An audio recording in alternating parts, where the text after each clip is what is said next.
Welcome to Your Mac Life for Wednesday, the 18th day of May, 2016. This is show number 1092. I am your host, Shawn King. Thanks for joining me here, boys and girls, on this Wednesday evening or in the archive, if you so choose. I appreciate you guys being here on the show. Thanks very much, as always, to the folks who are in the IRC chat room and the Telegram chat room. We have two chat rooms running on the show.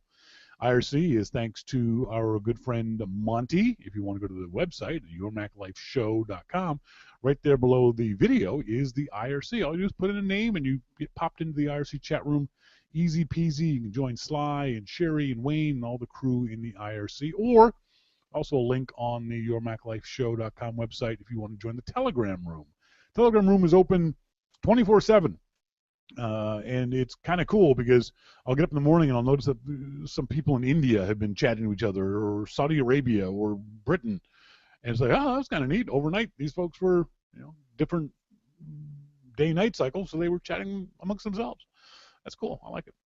On tonight's show, as always, our good friend Jim Dalrymple of The Loop at loopinsight.com will be joining us. We're going to talk about Google. Google made a bunch of announcements today, and we'll talk to Jim about whether any of them are important to Mac users and what the tone overall is with Google's announcements. We're also going to talk about, hang on. Is it just you? Is it just MacMan has no sound? Okay. All right. Everyone's got sound. That was scary. Because like I said, I'm expecting something to go bad. It's just the way things have been working for me the last little while. It's just, oh, God. I'll explain that later. I was thinking I had the wrong sound inputs. Change source, audio. Now maybe everyone's got sound. And the wrong button pushed again. Audio, USB, okay. So talk about Google and their announcements. We'll talk about Twitter and the rumor that sometime in the next couple of weeks, Twitter is going to make a change to the way it counts characters and whether that's important or not. I'll also talk about SoundHound. Jim has been a big proponent of SoundHound. I want to tell me what it is. I don't even know what it is. In our starting point photography segment, I went out this weekend to a motorcycle skills challenge on Saturday morning, and then in the afternoon took my photo walk group to down to the Hastings Park racetrack where they raced the horses, and did some shooting down there. Now, for the weekend, I rented a couple lenses. I rented a 14-24 wide-angle lens and a 70 to 200 millimeter zoom lens, telephoto lens. And as I said, I think I said on last week's show, I had a mental image of the kind of shots I wanted to get. And so what we're going to do, we talked about that last week, and then this week I'm going to show you what I did to those images in Lightroom to make them pop, to make them be what I want them to be. And we'll talk about that later on in the show. First of all, I went to the Motorcycle Skills Challenge, and what it is, Burnaby RCMP, the motorcycle cops, put on this obstacle course, a bunch of cones, and it's a low-speed obstacle course. It's designed to test your low-speed bike handling skills. And any idiot can go fast on a motorcycle. I've proven that on many occasions. Motorcycles, by their nature, at speed, want to stay upright. They want to stay in a straight line and going up. At slow speeds, like any two-wheel vehicle, they want to fall over. So slow speed riding is much, much more challenging than high-speed riding. So I wanted to go to this skills challenge and to just hang out with other riders and talk to people and take some pictures and do the skills challenge myself. So because I got there so early, I was second in line. And in front of me was an old guy in a tricycle, not tricycle, but a trike motorcycle. So it's a three-wheel motorcycle. One of the cops comes over to me, and he's riding a BMW R bike, similar style to mine. And he was like, oh, I love this bike. I wish we had this bike. You talk about my FJR. I'd love to do this course on this bike because it's a great, fantastic motorcycle. I'm like, oh, geez, okay, good to hear. Glad to hear a motorcycle cop likes my motorcycle. He says, you're not going to have any problems on this course. Just listen to what the guy's saying, and you'll be fine. Okay, cool. So, guy on the trike goes through the course, no problem. He's on a trike. He can't fall over. All he has to do is manage his speed. So I'm second. Do the first half of the course okay. It's the second half of the course that got me. So now by this time it's 9:30 in the morning. There are 100 motorcycles riders lined up waiting for this class. Okay?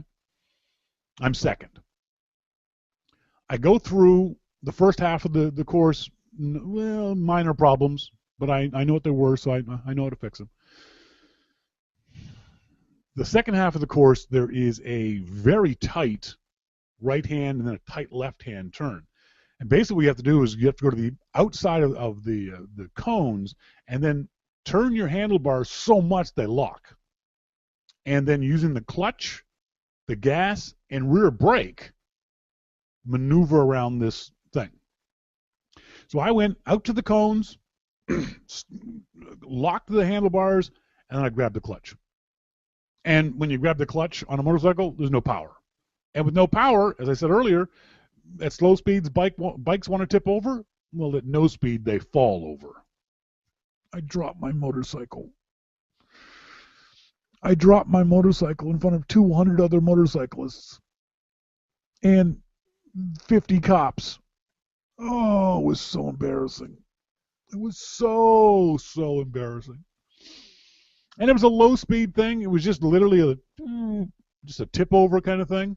I've got these things on the bike called sliders that prevent the side plastic from getting damaged. But the right-hand mirror still hit the ground, and the right-hand saddlebag still hit the ground. So there's some scrapes there. But it was just more humiliation than anything else. This was the novice course. I'm on this big sport touring bike with 40,000 kilometers on the bike, and I can't get around a corner. It was just humiliating. So humiliating. But the good news is I know exactly what I did wrong. And I'm going to go out with my friend Terry. Terry just bought himself a big, beautiful Goldwing. For you folks who follow me on Twitter, he's the guy. I posted a picture of him and I on our next to our bikes. So him and I are going to go do some low-speed practicing type stuff some weekend in the near future. That's the thing. You have to practice it. It's like everything else. You have to practice motorcycling. You have to practice photography. You have to practice shooting foul shots. You have to practice to get better at things. So I hurt my baby. At least I wasn't quite as stupid as these people. Have you seen this story? Tourists got a baby bison killed because they thought it looked cold. Apparently, Yellowstone National Park, these effing morons see, it was a father and a son, see a baby bison looking cold. So they scoop him up and put him in the back of the SUV and take him back to the ranger station. Now, first of all, in the interest of full disclosure, I must apologize from the nation of Canada, because these frickin' morons were Canadians. You'd think they'd know better. And so because these idiots manhandled the baby bison, the calf, when the rangers took him back to the herd wouldn't accept the baby bison back. And so the baby bison ended up just sort of wandering off on his own across traffic and bothering other people. So they had to put the baby bison down. You frickin' idiots. Don't go near wild animals. They're wild animals, first of all. What if Mama Bison had seen what you were doing and run your dumb asses over? I wish that had happened, because it would be better than having to euthanize this poor baby bison. God damn it. Hiker says, stunning they were from Canada. It really actually is stunning, because generally we're smarter than that. Felt so bad for the poor little baby bison, because these freaking idiot Canadians can't comprehend about the idea that baby bison have got fur.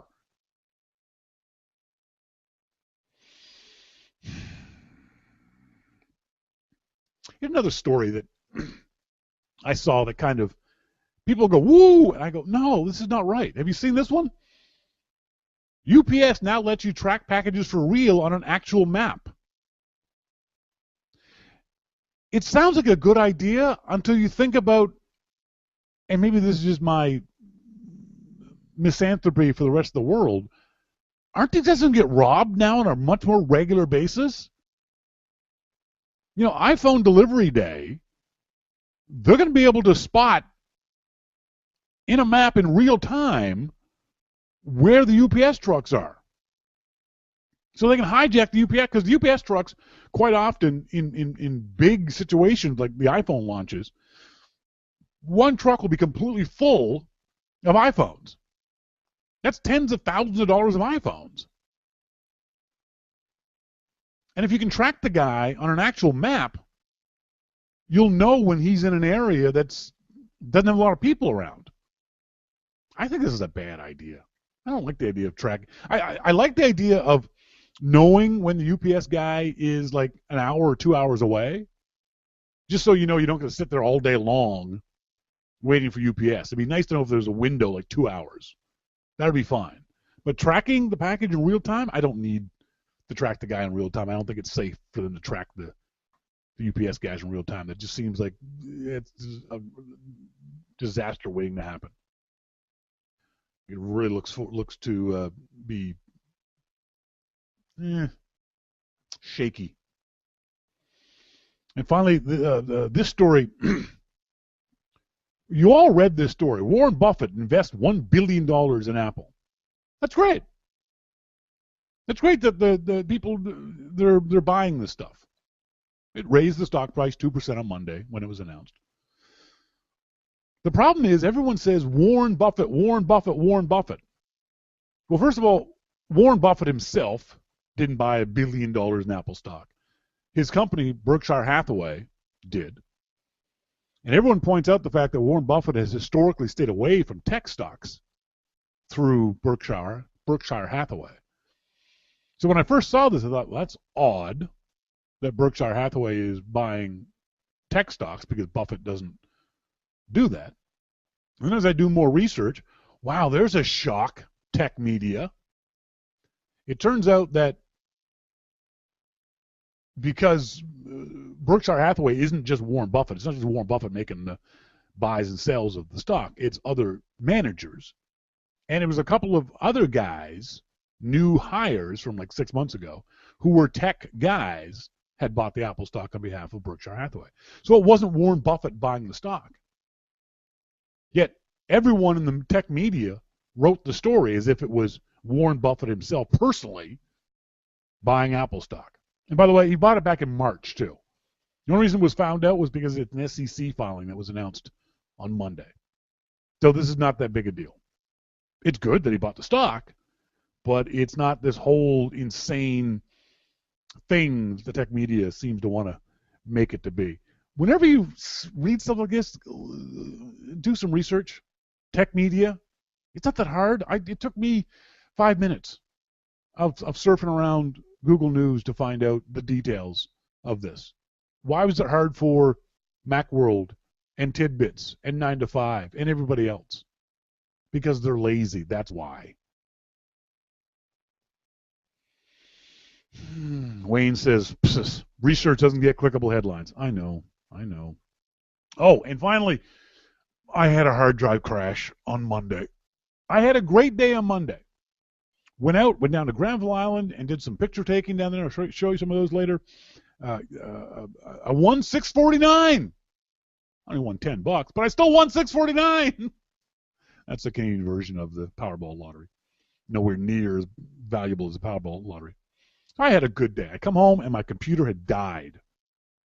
And I spent all night trying to recover it. Couldn't even see the hard drives. Tuesday morning, I call up Apple, and it turns out that File Vault had locked the drive. And so when the drive crashed, I couldn't reformat the drive. Weirdly enough, I could see the documents on it. I could grab the documents out. I couldn't do a backup of the documents, but I could individually move them over. And let me tell you, that was a lot of fun.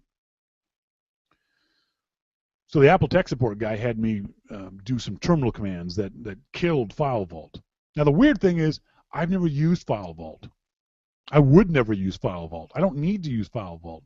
Nothing on my computer is so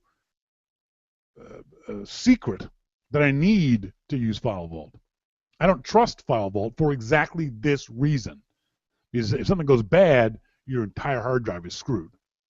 And the worst part was Susan Gare had talked last week about doing a backup and how it saved. And I was like, oh yeah, I haven't done one of those backups in a couple of weeks. I should do that.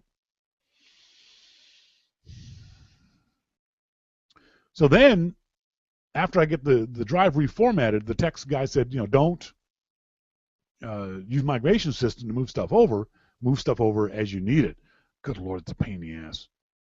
18,000 passwords.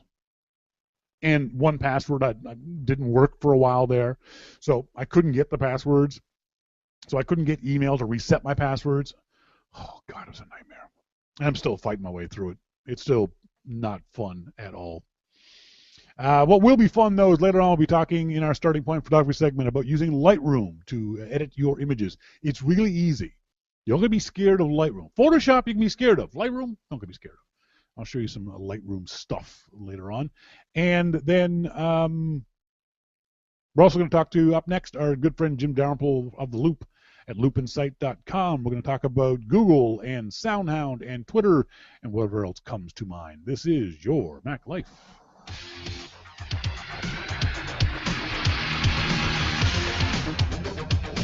Your Mac Life.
Welcome back, folks. This is Your Mac Life. I am Shawn King, joined in our phone room now with our good friend under the bridge, Jim Dalrymple of The Loop at loopinsight.com. Jim, how you doing?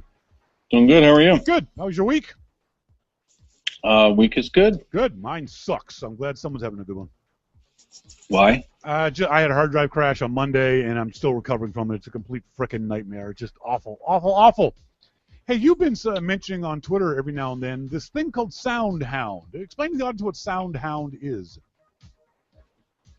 I haven't mentioned SoundHound. Yes, you have. You link to SoundHound on a regular basis. No, SoundShare. Oh, SoundShare. I'm sorry. I knew it was Sound something. All right. What's SoundShare? So it's a cool new app that basically tied into the whatever APIs Apple made available for Apple Music. Okay. Oops, I almost fell down. You okay? I saved my beer though. It ties into Apple Music, and one of the things that Apple is not very good at, as we know, is social. Yeah. You know, they don't do social at all. Yep. So what SoundShare is it allows people to subscribe to you as a user. Yes. And then they can see instantly what you're listening to. Can they listen to it at the same time? Yeah, they can. You can press play and listen to it if you want. Okay. you can go to that song and listen to it. Yep. But so I have an Apple Music subscription, so I log in the app using my Apple Music credentials, Yep. and then it shows me all of the Apple Music stuff. And, playlists, everything that I would see in Apple Music, I see in SoundShare. So I just go and pick a playlist and press play. As soon as each song starts playing, it goes on my homepage feed. Yep. And then if you follow me, you when you go in and look, you can say, oh, Jim just listened to Ozzy. Oh, Yep. Jim just listened to 40 Ozzy songs. Jim just listened to 200 Ozzy songs. So you can see everything that I'm listening to as the song comes on. So it's very cool. Yeah. Because I can see, what other people are listening to. And, sometimes I'll listen to a classic rock playlist, and, you get some Aerosmith thrown in there, and you get all kinds of different things. Yep. And, that's the type of thing that Apple needs is, imagine the power of that tied in with Apple Music, where you can subscribe to Slash or, your favorite artists. And then it's not like Connect where it's just this bullshit stuff. It's actually seeing what Slash is listening to right now. Yeah. That I think is cool. Is there is a one to many? In other words, is it a broadcast idea, or can people respond to you? Can they text message you and say, "Hey, great song," or "Have you listened to this song?" Well, you can comment on the song. You can like the song. You can listen to the song. So yeah, I mean, it can be very interactive as you're going through and listening to music. So, and the thing with SoundShare is it's not just Apple Music. No. They've tied in Spotify and Deezer and YouTube, so you don't even need an account to use it. It'll default to playing songs from YouTube. Yeah. And one of the other great parts is that you can do collaborative playlists. So if we're going to, I don't know, party and we want to make a playlist for the party, collaborative playlist between, you and I, and each add songs to this playlist. Cool. From different services. So isn't this something that Apple should just frickin' throw money at and buy? Well, I've been using it steady now. Yeah. And I know. I love it. Yeah. I do love it. And the fact that you can do these collaborative things and you can be social on it. Some people comment on my songs and I comment on theirs, and it's just, wow, it's been a long time since I heard this song. Yeah. That's great. And the collaboration of being able to put things together and, seeing what somebody else comes up with for, a driving playlist or something like that. You get some great music in there. Yeah. So, yeah, it's because there's certainly an argument to be made that a certain amount of music is private. I just want to listen to myself. That's why people like headphones. They right. Like earbuds. But there's also certain music that's got to be shared too. I mean, you've got to listen to it with other people and to see what other people like in their musical taste. Do you judge people based on their musical taste, though? No, I don't judge them. But see, I do. I won't like it or anything. I mean, and I'm not going to go on and say, wow, wow, you really listen to this? Because I play a lot of 80s metal too, so I'm no one to talk. But it really is a good app, and I, seeing what Apple has done in the past 5 years or more in terms of social, with Ping and then this and Connect and all of that. So when I saw this, I went right after that. I love it. We've talked about this before, and I cannot figure it out. The people I've talked to at Apple, no one seems to know.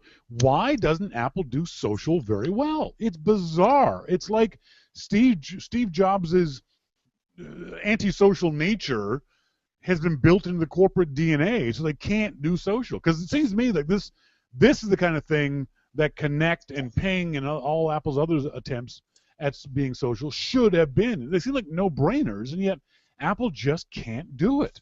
No, they really can't. It's really bizarre.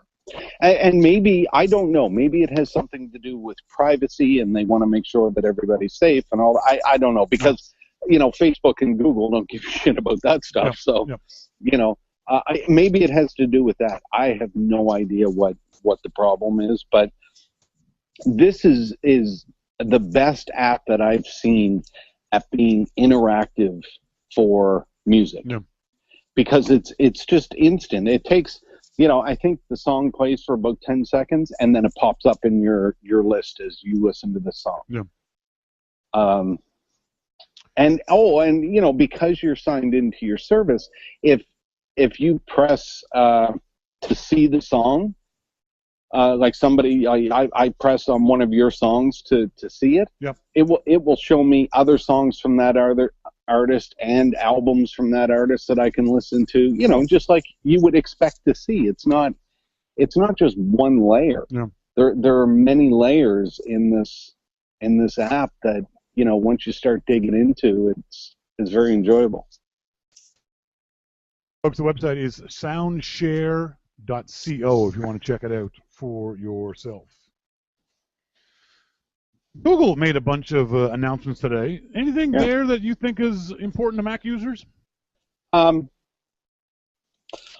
don't know. I mean, everything that Google does is important because it affects us in one way or another. Yeah. I mean, it's bound to. I didn't get a chance to really read about Google Home, but I did read about Allo. And, it's one of those apps where you look at and say, okay, but what does it do that I can't already do? And there were actually some cool things.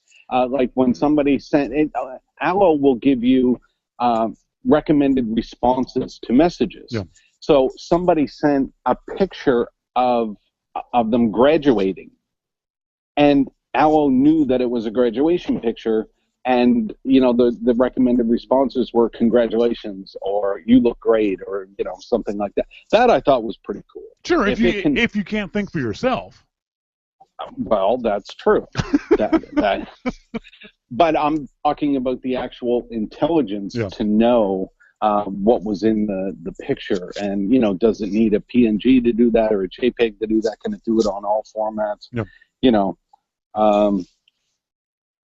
That's kind of, I thought that was kind of cool. And you can ask it to quiz you, and ask you for a movie name based on emojis. Yeah. That was kind of cool. But that's not something I would ever use because I'm not a movie buff. So I would just get mad and delete it at that point if it started that. But the intelligence of the images, I found that interesting. I think the bigger picture idea for this for me is to see all these companies in various ways getting more and more involved in the idea of for lack of a better way of describing it, a voice user interface. It seems like more and more companies are trying to, and someone was talking in our Telegram room this afternoon that, this stuff doesn't work. Well, no, it doesn't work now, but now because we're getting better software, better voices, and better processing power in the cloud, it's going to get better. In 10 years' time, we're going to be using this stuff on a daily basis in any number of ways. You'll be able to talk to your microwave and say, microwave, nuke this for 5 minutes. Yeah. It's all going, everything, TV, turn to channel 75, or radio, turn to classic rock. This is going to be the common way of interfacing with our electronic devices. So don't poo-poo this stuff right now. Look to the future of it. But it's interesting to watch where Apple brought this stuff out, popularized it with Siri. Do you think other companies, except maybe for Google, certainly Microsoft and Amazon, and maybe even Android, have leapfrog Siri? I guess it depends on how you use it. Amazon with, what is that, Alexa? They did an interesting thing with Alexa. Somebody said to me on Twitter today that, he didn't see, yelling across the room at Alexa. And that's kind of what I thought too. Yeah. I don't know if I really want to do that.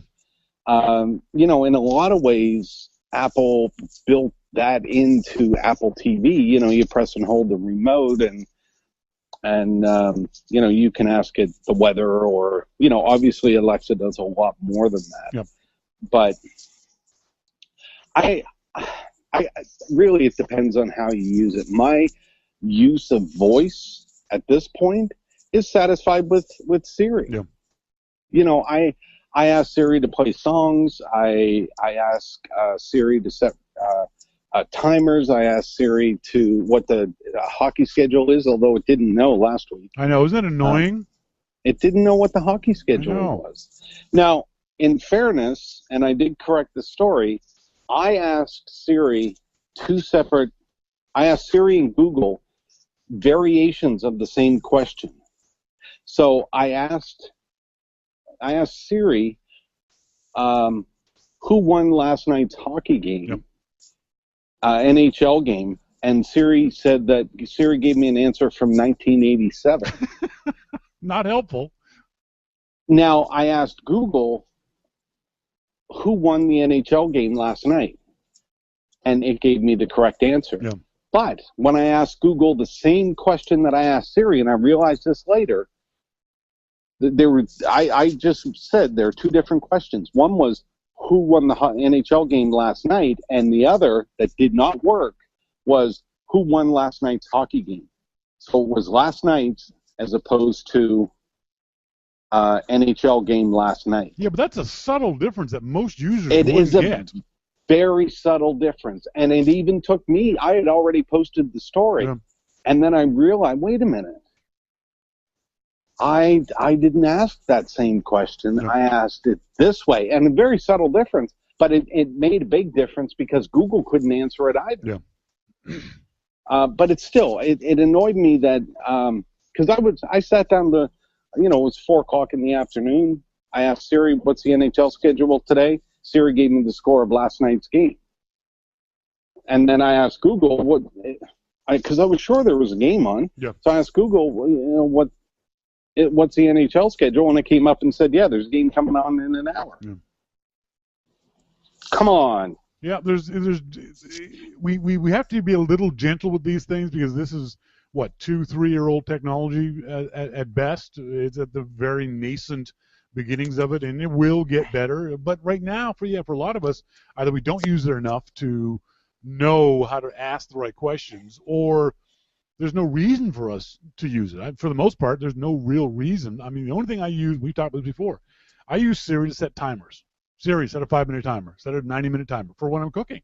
That's it. I don't use it for anything else. Yeah, I use timers as well. I think the Google story is yet to be written. I think what was announced today, and it's typical of these companies too. Google in particular is known for announcing things that never show up. Google I/O is notorious for like half the things they announced at last year's I/O conference still haven't made it to market. So I don't pay a whole lot of attention to things that Google announces until they actually show up. I think the voice thing was really, really interesting to me, though. But what's interesting about Google's announcements is it shows where they're focused. Yes, yeah. And voice is clearly one of those. Communication, I think, is the overall thing here. Agreed. that they're focusing on. So that's interesting. Now, we'll see what Apple does. I mean, does Apple have an update to Siri? Yeah. That they may show at WDC. They could have. Who knows?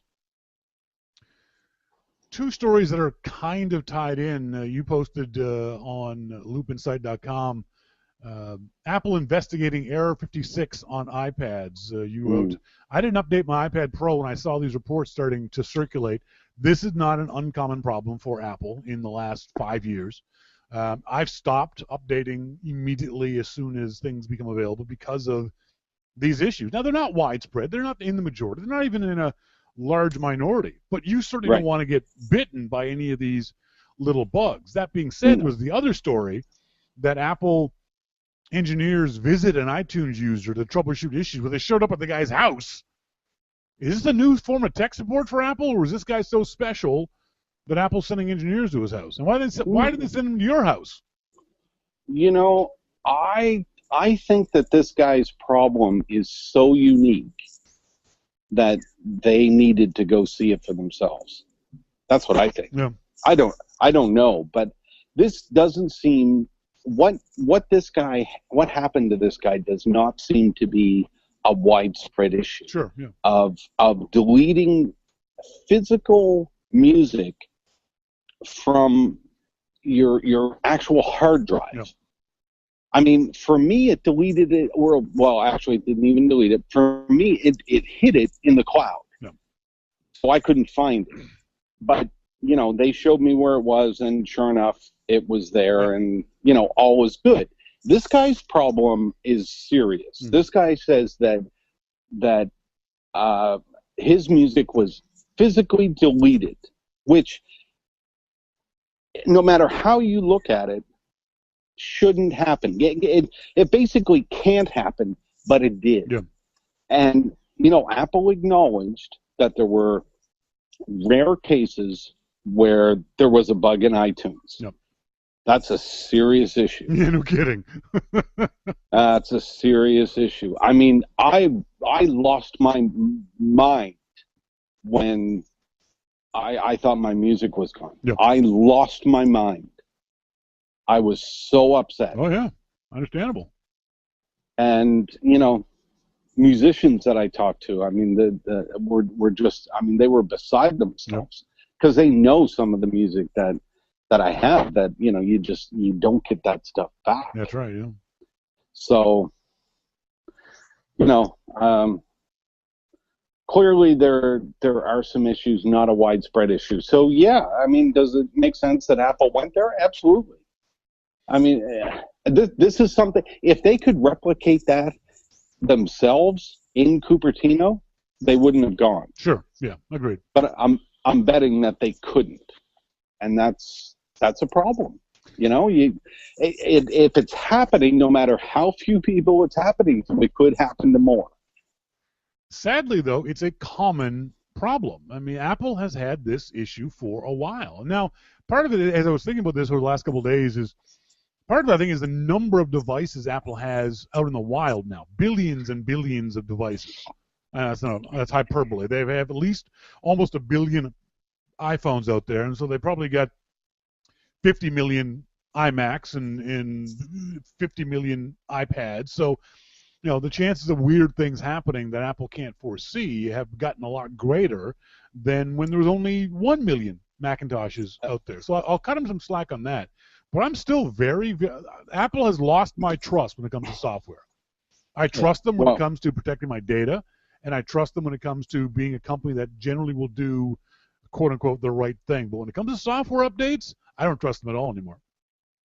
Well, and, you know, you look at the people that are working on this stuff, and they have huge teams of people that are doing this. But, you know, I mean, I think Gruber said it the other day that with this iPad thing, that somebody he knows updated a couple of them, and they get screwed up. Yep. So they left the other one. Sure. And yeah, no, I'm not even going to touch it. Yep. I mean, mine could come through the update just fine. But just as you called, I'm sitting here using my iPad Pro, my 9.7-inch iPad Pro. I use it. I want to continue to use it. I don't want to brick it and then wait for an update to come out. I'll wait till they fix it. The days of me being, as I always described it, an unpaid beta tester for Apple are long gone. I have no interest anymore in needing to be the first kid in the block to download and install a piece of software. I will wait for those other young punks out there to do it on my behalf unless it's a serious critical security issue.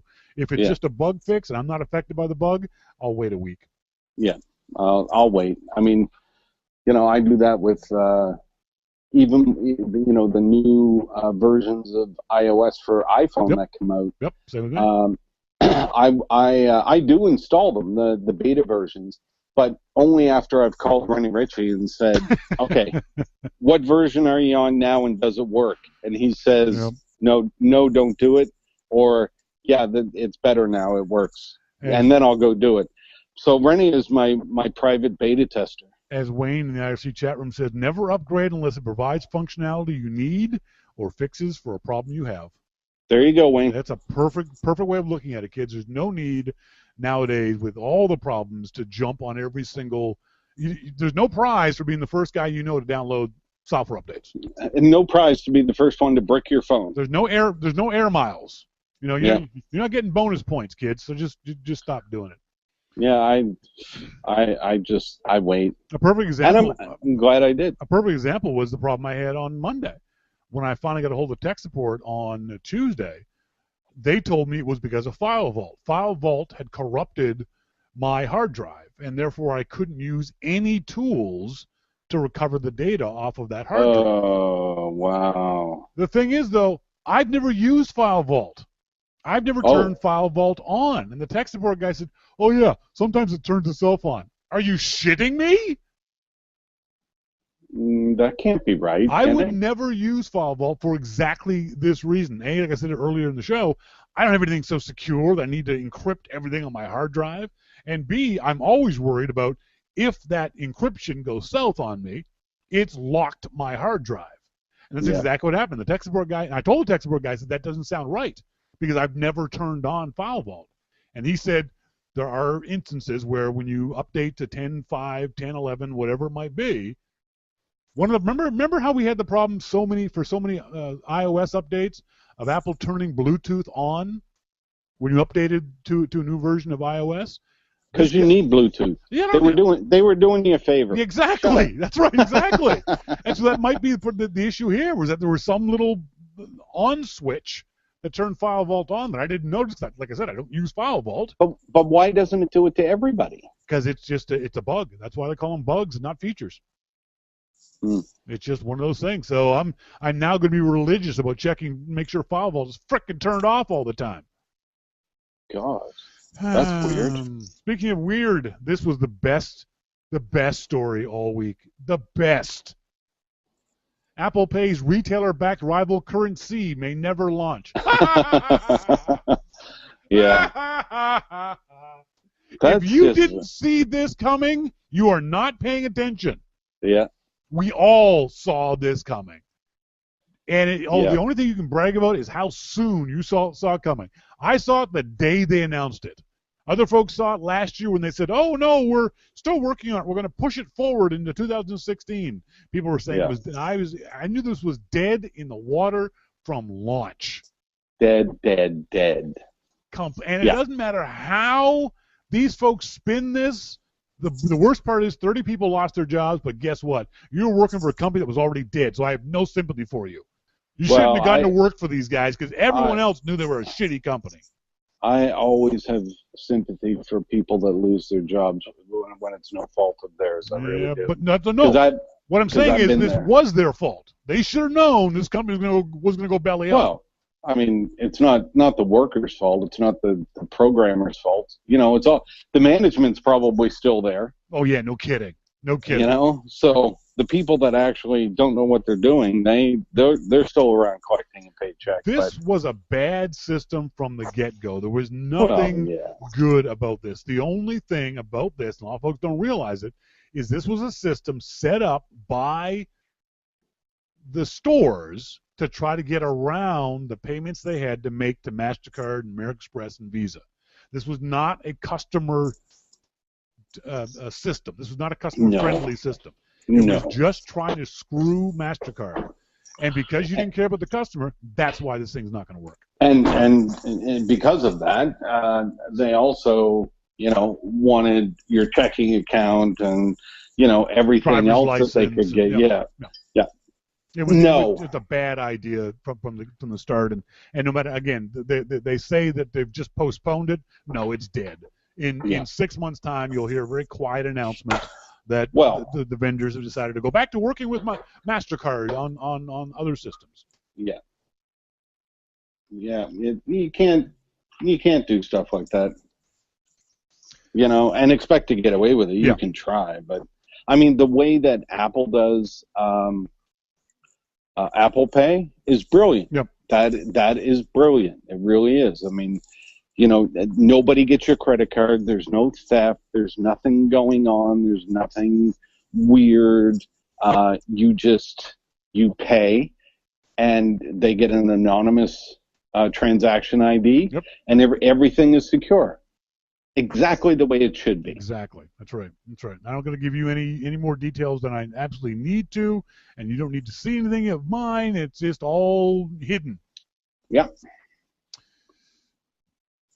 Sadly, another rumor I saw on the Loop, the quality of the Loop's writing has gone really downhill in the last, it has, and it all seems to do with me too. It really does, especially when it comes to rumors. All right, I know. I'm just saying. I know. Bloomberg reported that Twitter, in sometime the next couple of weeks, is going to stop counting photos and links to your 140 character limit. Everyone jumped all over this. I love it. This is the big story. The thing for me is, this shouldn't have been an issue from the beginning. Agreed. Twitter should never have done this. But I think that, I mean, you're looking at, you know, what Twitter did years and years ago, and how we use Twitter now. You know, we didn't use links as much in Twitter as we did years ago. Twitter has become a news source now, and, you know, it's become a way to work your business and, you know, all of that kind of stuff. So things are different. They're very different. The next thing now, from what I've been reading in the story, and by the way, only Bloomberg has this as a rumor. Every other story you've seen is just piggybacking on Bloomberg's story. It's not including usernames in the story. In other words, your usernames, when you reply to somebody, will still count towards your 140 character limit. I think they're going to change that too. I think that would be nice. It makes logical sense, especially when you're trying to reply to 3 or 4 people.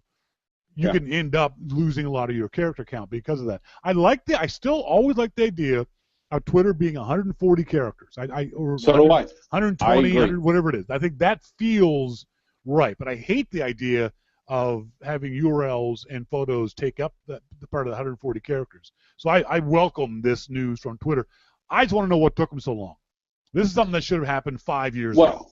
You know, Twitter's talking about opening it up so you can write as much as you want. All this. That's the great thing about Twitter is that it's 140 characters. You know, but take links out and take pictures out, and you know, do things that will make that 140 characters work well. And I think that's it. But you're right. I mean, in this day and age, that should not be an issue, but here we are. So I got some flack for slamming Jason Snell over this one over at Macworld.com. The iPad Pro is a better iPad than a laptop. That's got to be the worst headline Jason's ever written. Of course the iPad Pro is a better iPad than a laptop. You know why? Because it's an iPad. Why do people keep trying to pigeonhole the iPad into being a laptop replacement? Is it just because Apple said it was? They can't think for themselves?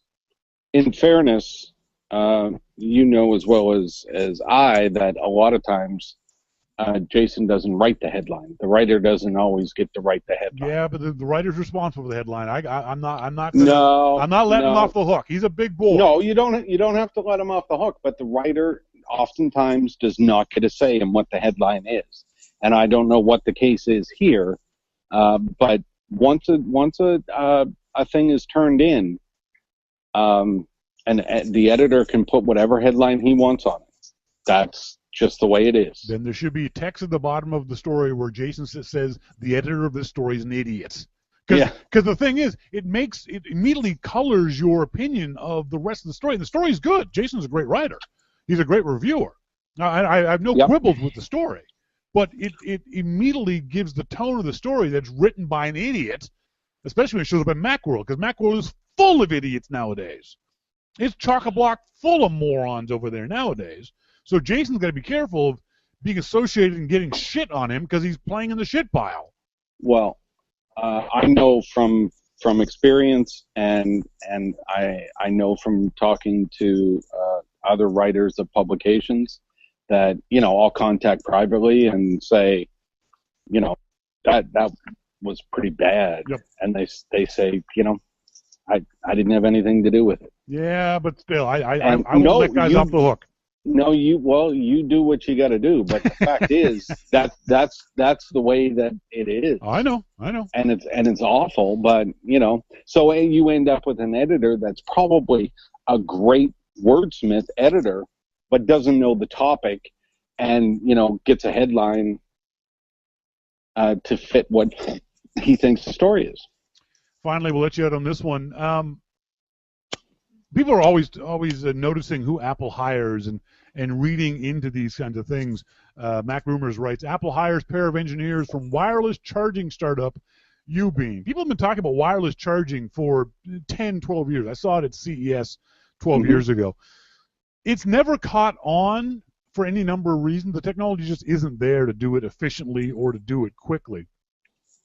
The closest we've come to is these wireless charging mats. And the problem is that you need a special case for your phone, and then you have to put it on the mat. What these stories seem to be intimating is that Apple is working on this idea of you just walk into your house and your iPhone starts charging. There'll be this sonic waves going through your house that would charge up your iPhone. Right. This is a bad idea. Give you chemotherapy at the same time. Exactly. That's right. No, I mean there has to be a way that that this is done safely, that, you know, we don't know about because we're stupid. But we're smart enough to realize irradiating us is probably a bad idea. No, it's, you know, there's got to be something going on. Obviously, they're not going to do that. But, you know, you said it. It's been talked about for a long time now. But, you know, if they're getting closer, and if these people that they hired are the ones that can bring Apple's idea of wireless charging to the market, then that's a great thing. Yeah. You know, it really is a great thing. We'd all enjoy that. But, you know, it's a matter, and just because they hired them now doesn't mean that it's coming out, you know, in 2 months. Absolutely. It still could be another 3 years. Oh, yeah, easily. So you just need to put things in perspective. You know, they hired these people for a reason, but then again, they hire lots of people.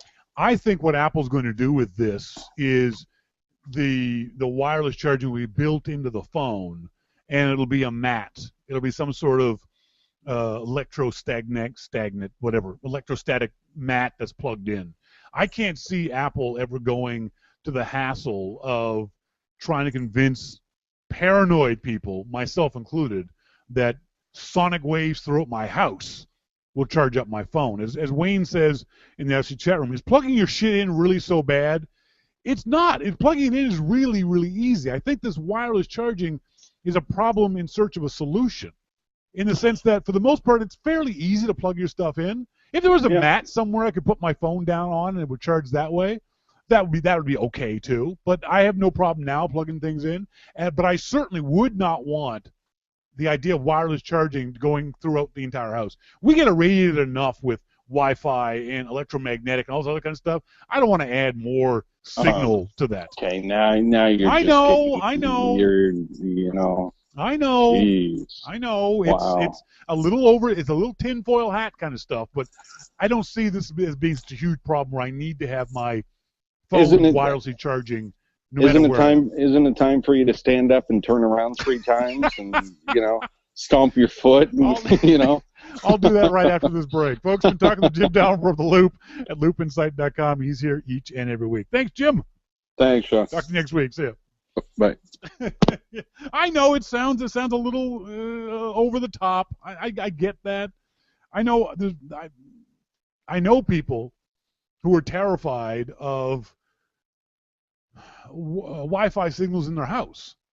They'll turn the router off every night because they're worried about the Wi-Fi. Okay. But what you know about radio signals? You know about TV signals? You know about cell phone signals? We're getting cosmic rays. I know we're getting irradiated 24/7.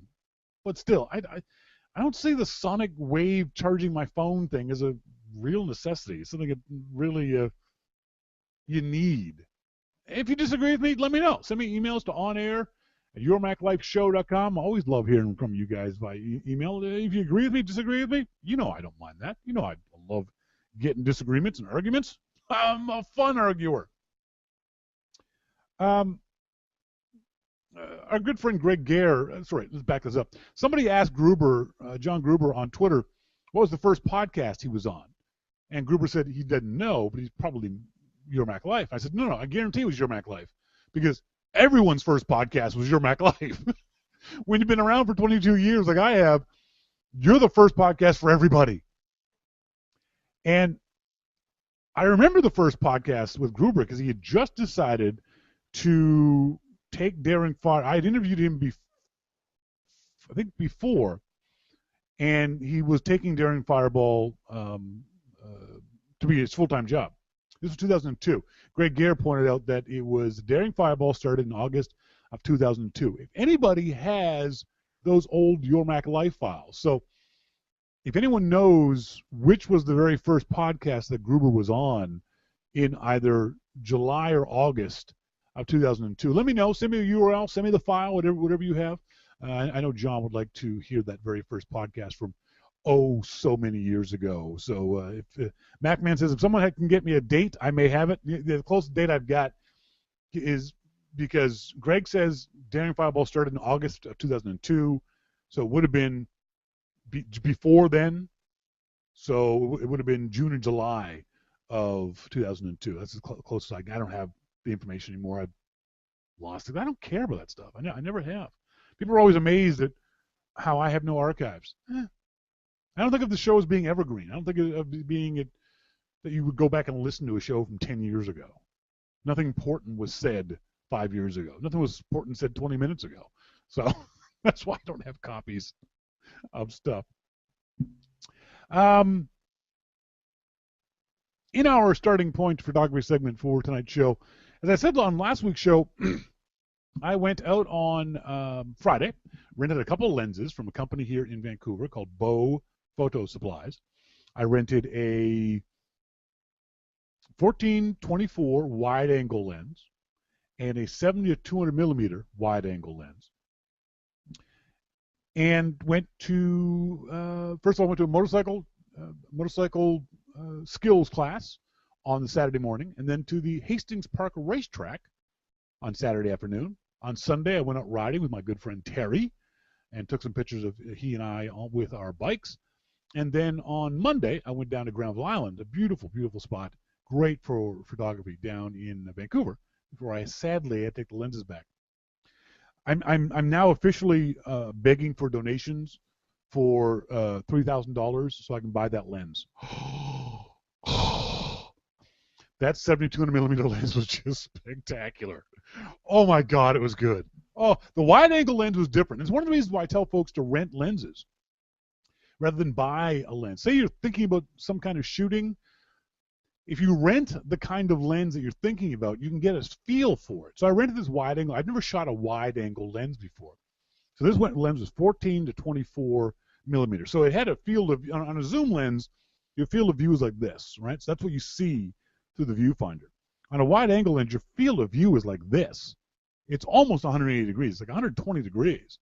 So I could see everything over here and everything over here. So I could get really close to things and shoot them really, really wide. Now it kind of distorts a little bit, but that's not a bad thing.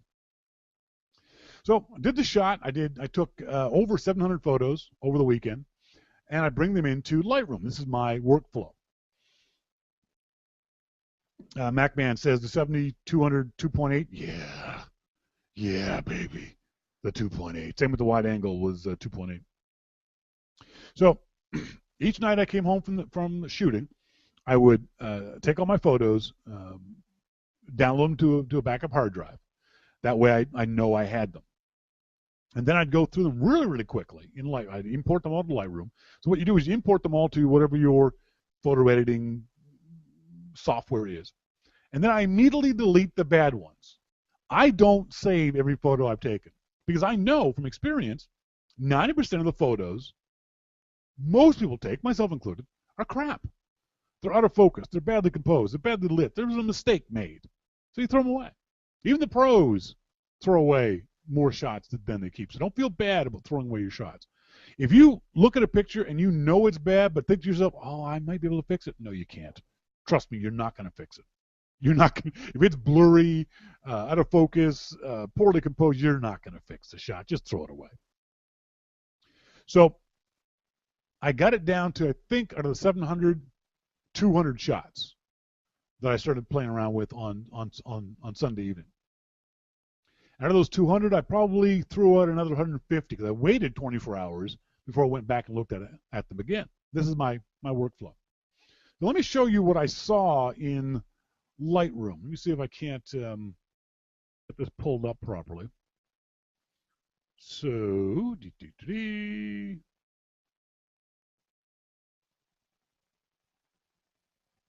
so this is what I'm seeing in Lightroom.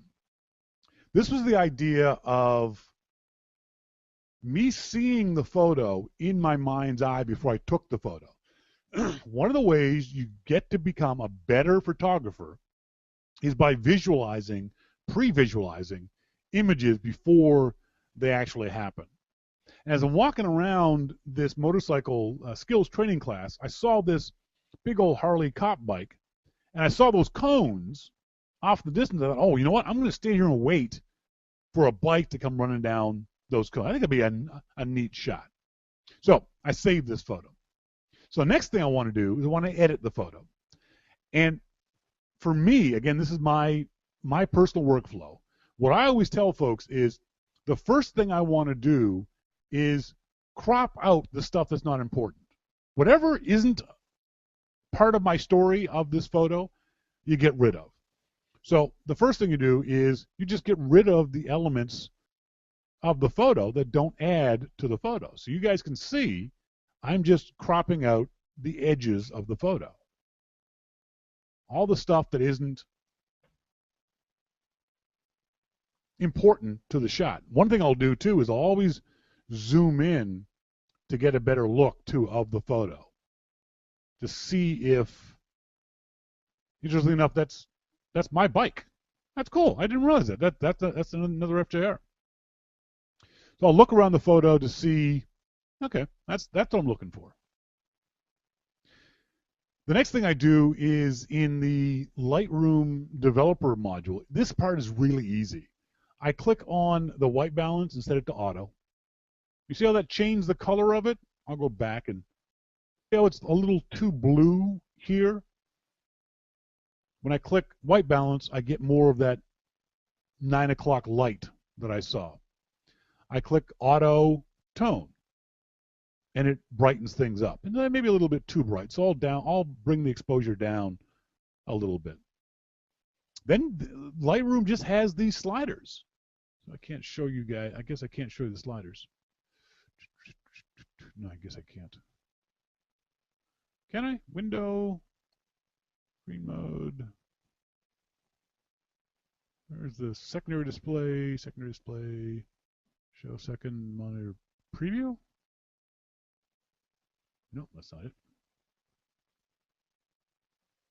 Secondary display, grid, loop, compare, I can't, okay. So anyway, Lightroom has just these sliders that you just slide back and forth. It's really easy to use. It's real simple to just sort of grab these things. Maybe I can show them to you. Aha, there we go. That's better. So I can see over here, there's these sliders, and this slider says, I can't even see what that says. What does that say? Highlights. So I just grab the highlights, and I just start sliding it back and forth to see whether I like the effect. Now look at the sky in this shot. See how the sky goes from blue to white? Well, I don't want it to be white. I want it to be blue. So I'll play with the highlights. And then the shadow slider. I'll just grab the shadow slider and start moving it around and seeing if it comes up with a view I like. I kind of like that one right there. Next is, I think, whites. So again, you just play around with it until you get to the spot that you like. And then finally, blacks. Below that is clarity. And again, I'll just grab the clarity slider and move it around until it gets to be a point that I kind of like. Vibrance. Grab that slider. No, that's a little too much, so I'll go back. And then saturation. One of the things I also do is that Lightroom is really smart. Lightroom can show you, Lightroom knows the lenses that you're using. You tell it. And it will make corrections based on those lenses. It'll correct distortions based on that lens. So here's an example of that. Watch the photo. When I click on these buttons, see how just very quickly, just a very subtle change there when I clicked on that correction. And then there is a auto level. I click on that and it automatically straightens out the photo. There you go. Now you've got in 30 seconds, that's how long it would normally take me to do this, you have a nice photo. This is a photo that I would send to that cop and say, hey, look, I took this nice photo of you. It's not printable. It's not anything super fancy. It's a shot that establishes the story. We're at a place where there's cops and other bikes and cones. Okay? So another shot I took, once I got my establishing shots, were things like this. I really like this picture. I like this picture of the RCMP Royal Mounted Police logo and the cop in the background and the motorcyclist in the background. Now, you guys can't see the controls? Monty says, we can't see the controls you're adjusting. They're off to the edge of the window. Sorry about that, Monty. Let me see if I can't fix that. I thought you guys could see them because I can see them here. So my apologies for that. Let me just shrink this up.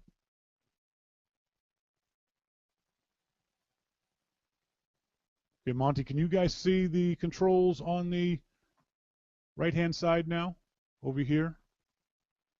Yep, there we go. Okay, sorry about that, kids. So, because the previous photo looked kind of nice, and I got it where I wanted it to, what I do is I control-click on settings, and then I can go to copy settings. And what this will do is it'll copy all of those settings that I made changes of. I think I check all that. So now I've got all those settings saved. I go into the next photo, and I just settings, paste settings. So it took all the settings from the previous photo and incorporated it into this one. Now, in theory, because the lighting was the same, it should be the same quality. It's not in this case. But then you just go in and you start making changes to the sliders based on what you want. You can also do edits. You can still do edits. So for example, maybe the shot looks better if I crop it to here.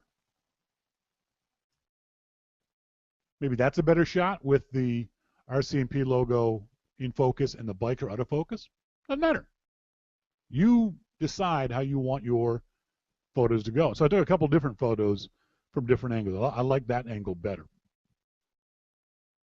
Was lucky enough to chat with Staff Sergeant John Buse, who was in the RCMP Red Surge. I love this uniform. This might be the best cop uniform in the planet. This is such a cool uniform. But he was down there because it was the RCMP. Now you notice how it feels like he's kind of tilted, right? So you can straighten this stuff out in Lightroom just by grabbing the slider. And see how I can straighten him up? So now he's standing straight up and down.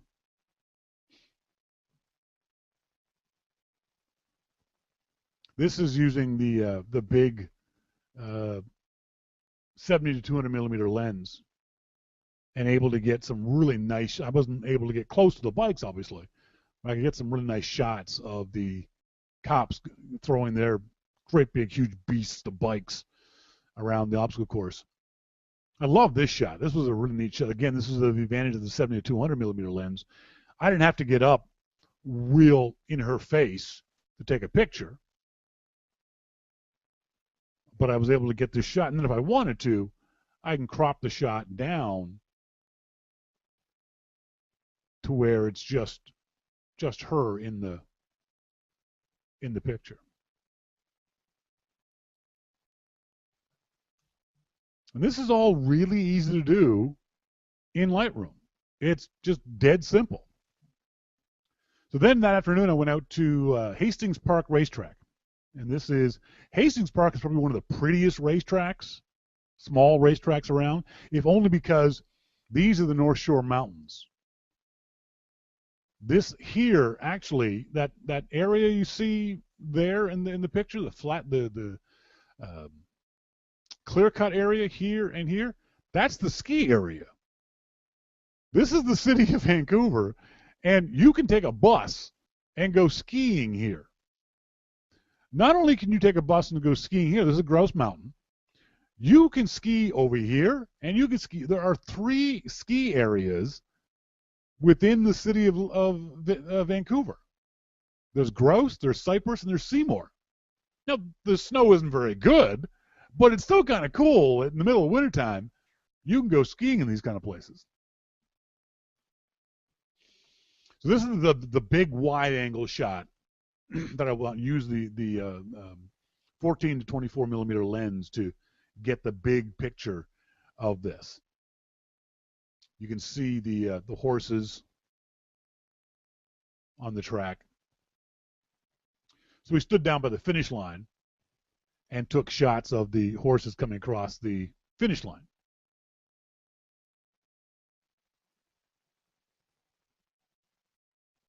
Then we went down to the gate where we could shoot the horses coming out of the gate, because I had a mental image in my head of this kind of shot, of the horses bursting out of the gate, where I could capture these shots of horses in full motion. Really liked being down there and getting these shots this close to the track, even though we weren't that close.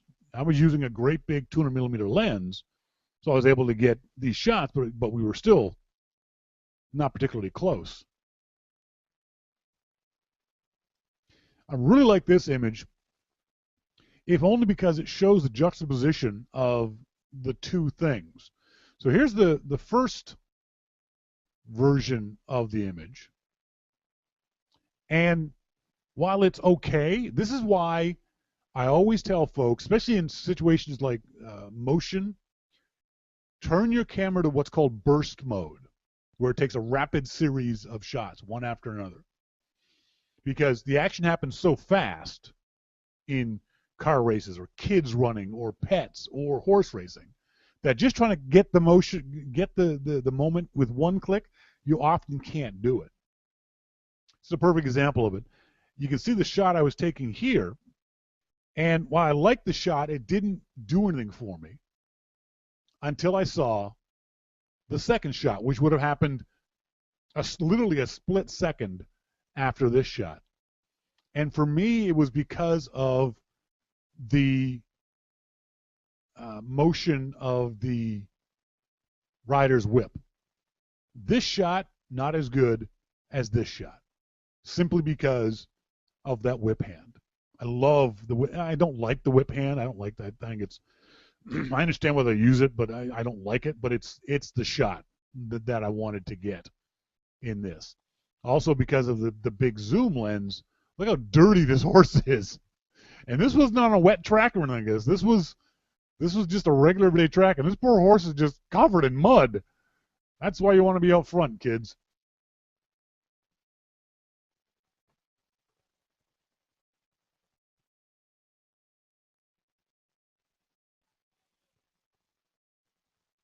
Oops, wrong one.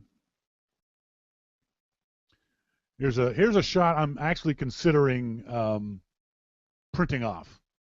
I like the fact that it was this wide angle shot that you could see not only the horses and the jockeys, but even the helpers in the background really clearly. I love this picture. This is one I definitely might get printed off. And this one was great. I love this shot because it shows out of the gate these two horses running into each other. Here's the two horses here. It's this rider in blue, and you can see already that this horse is leaning in that direction. And then they physically, run into each other. It's the kind of stuff you don't see right away. So there's the advantage of the big zoom lens on these things. You can capture this much, and even then, you can see up here it says that it was 350th of a second, I think. So I got the shot I wanted. I wanted their hooves to be blurry, but the riders and the bodies to be in focus. That was a shot I had visualized beforehand. Horses are easy to shoot. I mean, they're just big, beautiful animals. This was an example of a shot that, again, you want to shoot in burst mode because this is a good picture. There's no doubt about it. This is a nice, sharp image, but it's not the shot I wanted. The shot I wanted happened a split second later, and it's the horse with all four hooves off the ground. For some reason, the one hoof on the ground threw the shot off for me. I like the shot of all four hooves off the ground. And these are a split second apart.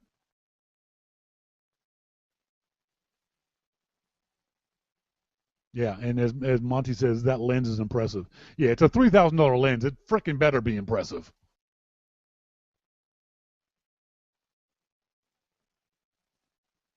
But you can see the dirt on these guys. You can see just how filthy that. I didn't realize that they got. I knew they got dirty in mud races, but this wasn't a mud race. This was a regular everyday race. But yeah, that lens is pretty spectacular. But it's a lens I wouldn't buy. It's a lens I literally couldn't afford at $3,000. But to rent it for $30 for the weekend, that works for me. This is an example of a shot that I didn't get the way I wanted it to. The horses in the back and the left are, not enough in the shot. The tail is in the shot. So here's an example of where, as the photographer, you like the shot. So what you do is you edit the shot to be something better. So I will crop out the stuff that's not important. All I really want to see is the rider and the horse. Now it's a nice shot, in my opinion.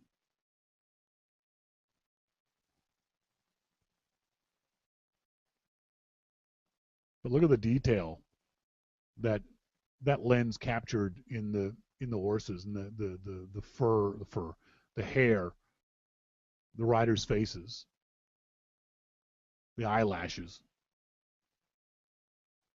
Find a place in your town, or if you're in America, you're lucky you've got lensprotogo.com. You can have Paul Friedman and the nice folks at Lens Pro To Go ship you a lens. They can ship you this lens for a really decent fee.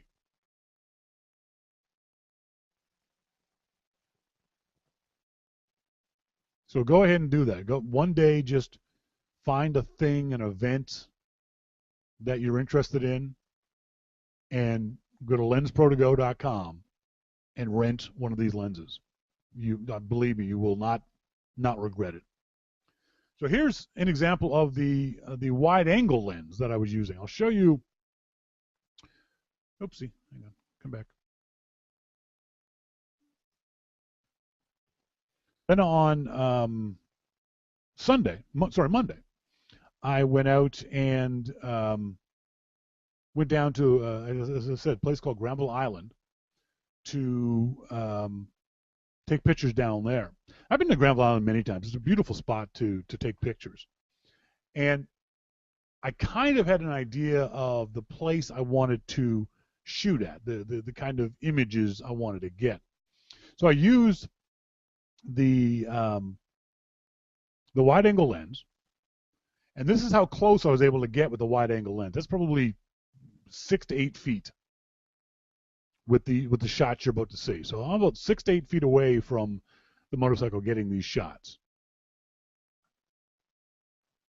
So that close, was able to get shots like this. Now, it was a cloudy day.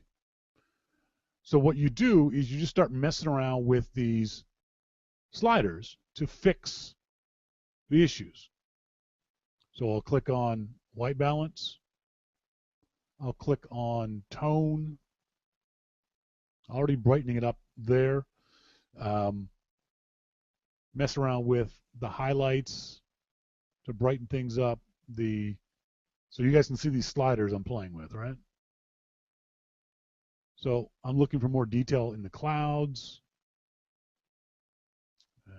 brightening up the bike a little bit, increasing the clarity, giving a little touch of vibrance to it. Do the lens correction thing I do.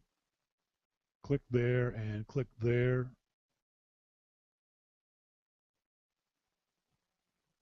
I'll get rid of the bits of the image that don't matter to me. And now I've got my shot.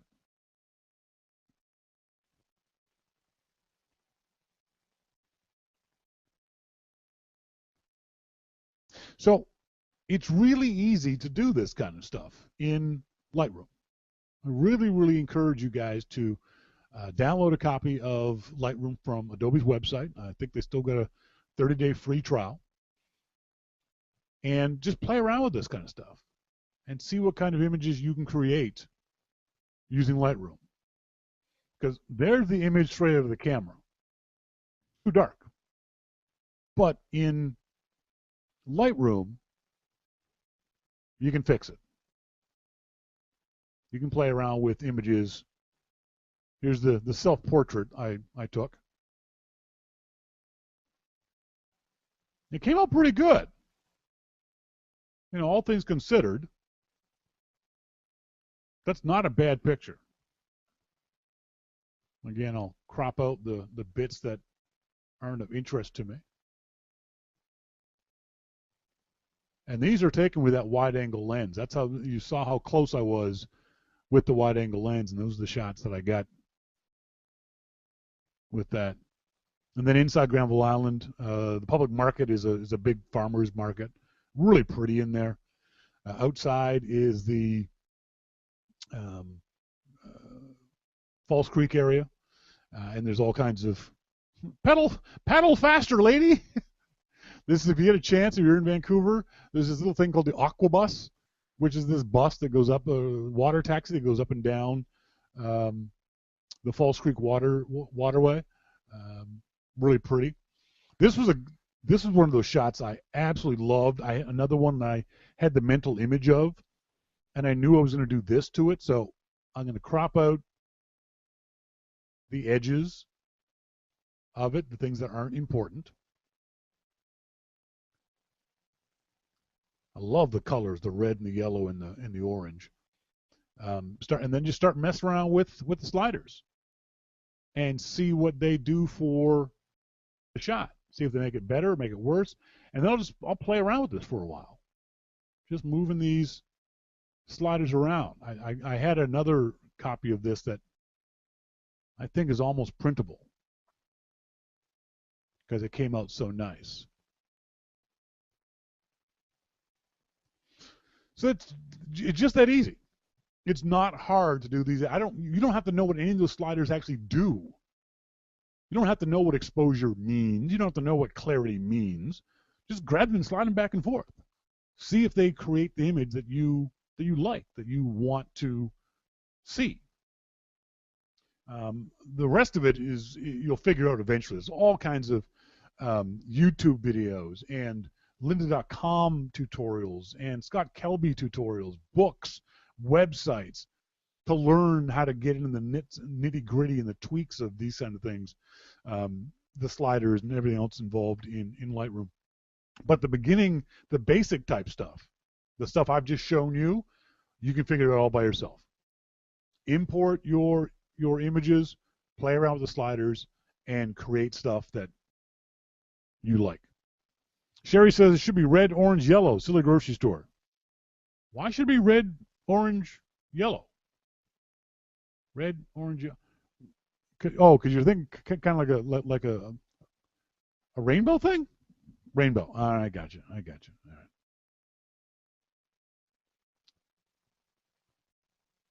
Don H says, took the kids to breakfast at Belmont. Free admission, morning workouts going on. Intro talk mentioned jockeys could wear several goggles. They pull down and uncover the next clean one as the race goes on. Check out riders' neck for hanging goggles. Yeah, that's true. It's like motorcycle racers. They've got or car racers. They've got the tear-offs that they pull off. But jockeys will do the same thing. If you get a chance to go down to your local horse track, go. It's fun. There's some characters down there. Unfortunately, here in Hastings Racetrack, there were far too many hipsters. But hipsters notwithstanding, for us, it was free to get in. I'm on a motorcycle, so I got free parking. You don't have to bet. There's no rule that says you must bet X number of dollars. Just go down and take pictures. There's all kinds of people there who are having picnics with their kids.